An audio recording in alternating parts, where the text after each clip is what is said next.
Hello friends, welcome to Sports All Rounder YouTube channel. Yes, Gujarat Titans ஜெயிச்சிட்டாங்க 3 விக்கெட்ல மும்பை இந்தியன்ஸ்ட last over thriller 19th over thriller என்னோட review already போட்டாச்சு, பார்க்காதவங்க போய் பார்த்துருங்க. சரி, எல்லாரும் ட்ரை பண்ணா ஒரு சம்பிரதாயம் இருக்குல்ல, post match presentation. Yes, Hardik பாண்டியாவா சுப்மன் கில்லா லாஸ்ட் 10 ஓவர் அவரை யார் ஃபர்ஸ்ட் இன்டர்வியூ கொடுப்பாங்கன்னு அவங்களே ஒரு போட்டி.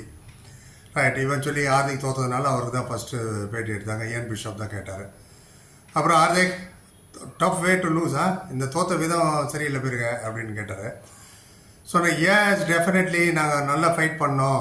155 ரன்னை வச்சு இவ்வளோ தூரம் ஃபைட் பண்ணதே பெரிய விஷயம். மோஸ்ட் ஆஃப் த டைம் நாங்கள் கேம் உள்ளே இல்லை, அவுட் ஆஃப் த கேம் தான். But anyway game of margin அப்படின்னாரு. மார்ஜின் ஆஃப் டிஃப்ரென்ஸு சின்னது தான், அந்த மாதிரி சொன்னார் வருத்தத்தோட. அடுத்த கேள்வி கேட்டார், கண்டிஷன்னால உங்களுக்கு ஸ்கோர் அண்டர் பார் ஆகிடுச்சா 155, அதாவது டெம்பரேச்சர், ரெயின், அட்மாஸ்பியர், இன்னும் so many things are moisture, அதுக்காக அப்படி கேட்டார். அப்படி உங்களுக்கு ஒன்று சொல்கிறேன், பிச் ரிப்போர்ட்டை ஏடன் 200 எடுக்கலான்னாரு. எப்போதுமே அவர் என்ன சொல்கிறார் அதுக்கு ஆப்போசிட்டாக என்ன நடக்கும். இவனை ரெக்கார்டை செக் பண்ணி பாருங்க. இது பிச் ரிப்போர்ட் சொன்னது, அது ஏடன் இந்த மேட்சுக்கு. எனிவே கண்டிஷன் தானே காரணமானா அவர் சொன்னார், ஹார்திக் டெஃபினட்டாக இது 155 ஸ்கோர் பிச்சே கிடையாது. 20-30 ரன் நாங்கள் ஷார்ட் நல்லா விளையாடிருந்தால் 185 கூட போயிருக்கலாம். அட்லீஸ்ட் 175 தேவை. சரியாக நாங்கள் பேட்டிங் பண்ணல. பட் போலர் கிரெடிட் கொடுத்து தான் ஆகணும்.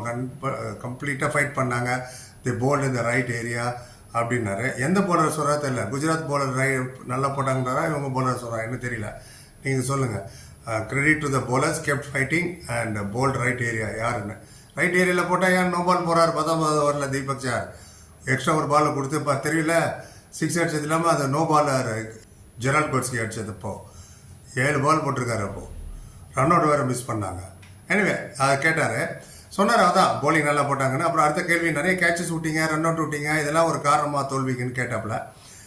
அதை நான் ரிவ்யூவில் சொல்ல மாட்டேன். திலக் வர்மாவில் கில் 35 ரன்னுக்கு கேட்ச் விட்டார். ஈஸி கேட்ச், லாங் ஆனில் கை மேலே வருது. அப்புறம் கடைசி பாலில் ஹார்திக் த்ரோ பண்ணுறாரு. ஸ்டம்பில் பட்டிருந்தா அவுட்டு தான், படலை. எல்லா வாட்டியும் படாது. அண்ட் அதை கவர் பண்ணியிருக்கணும். யார் பண்ணியிருக்கணும்? சூரியகுமார் யாதவ் வந்து ஸ்டம்புக்கு அந்த பக்கம் நின்று அழகாக கலெக்ட் பண்ணி ஸ்டம்ப் பெல்ஸ் எடுத்துருக்கலாம். ஏன்னா பாதி பிச்சுக்கு பின்னாடி நீ ஒரு திபுன்னு போலராக அவர் நடுவில் நின்று இப்படி எட்டி பார்க்குறாரு, அப்படியே கிணத்தூரில் எட்டி பார்க்குற மாதிரி. ப்ரெசன்ஸ் ஆஃப் மைண்ட் அங்கே வேலை செய்யலாம். இது நான் சொல்லலை, மறந்துட்டேன் அறிவில்.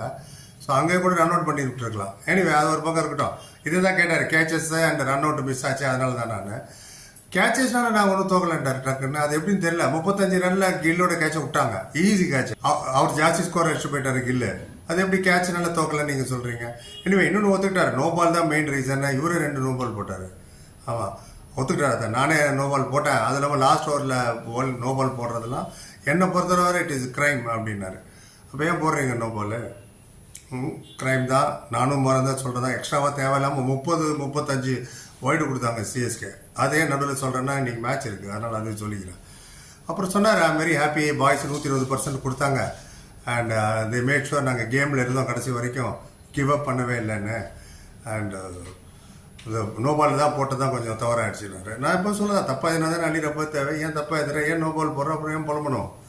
இந்த 120% பர்ஃபார்மன்ஸ் சொன்னார்ல, இதில் இவர் பர்ஃபார்மன்ஸ் ஒரு ரன் தான் எடுத்தார். 3 பாலில் ஒரு ஓவர் போட்டு 18 ரன் கொடுத்தாரு. இது 120% பர்ஃபார்மன்ஸாக தெரில எனக்கு.